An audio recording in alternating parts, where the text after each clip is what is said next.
गांव बहुत छोटा था, दिखने में साधारण लगता था, लेकिन उसकी जमीन के नीचे एक अनमोल खजाना छुपा था। उस खजाने की रखवाली करते थे दो जिगरी दोस्त, राय स्टार और ज्ञान भाई, जिनका नाम सुनते ही दुश्मनों के दिल दहल जाते थे। लोग कहते थे, जब तक राय स्टार और ज्ञान भाई जिंदा हैं, कोई उस खजाने की तरफ नजर भी नहीं उठा सकता। लेकिन इस गांव की किस्मत में एक तूफान लिखा था और उसका नाम था मिस्टर टाइटन।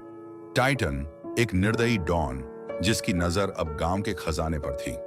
लेकिन उसे पता था कि जब तक राय स्टार और ज्ञान भाई हैं, वह उसके पास तक नहीं पहुंच सकता। टाइटन ने एक योजना बनाई। मैं इंतजार करूंगा, जिस दिन राय स्टार गांव से बाहर जाएगा वही मेरा मौका होगा। कुछ समय बाद राय स्टार को गांव से बाहर एक जरूरी काम से जाना पड़ा। जाते समय उसने ज्ञान भाई से कहा, भाई मैं थोड़ी देर के लिए जा रहा हूं, खजाना अब तेरे हवाले है। ज्ञान भाई ने सिर हिलाया और बोला, जब तक मैं जिंदा हूं, कोई इस खजाने को छू भी नहीं सकता। जैसे ही टाइटन को राय स्टार के जाने की खबर मिली, उसने अपने पूरे गिरोह के साथ गांव पर धावा बोल दिया। लेकिन तभी ज्ञान भाई उसके सामने खड़े हो गए। रुक जा टाइटन, जब तक मैं जिंदा हूं तू खजाने को हाथ नहीं लगा सकता। टाइटन, घर वापस चला जा, वरना अंजाम बहुत बुरा होगा। लेकिन ज्ञान भाई हिले तक नहीं।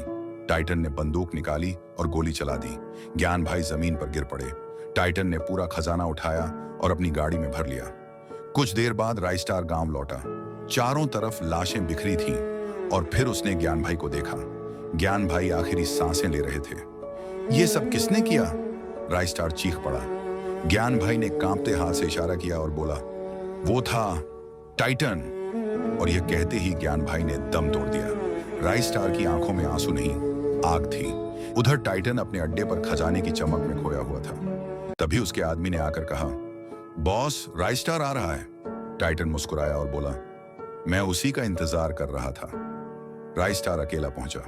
टाइटन गरजा, मैंने अच्छा किया तेरे दोस्त को मारकर, अब तेरा भी वही हाल होगा। राय स्टार दहाड़ा, आज तेरा हिसाब होगा टाइटन। दोनों के बीच भयंकर लड़ाई छिड़ गई। गोलियों की गड़गड़ाहट, पूरा इलाका धुएं और आग से भर गया। जब धुआं छौंटा, टाइटन जमीन पर पड़ा था।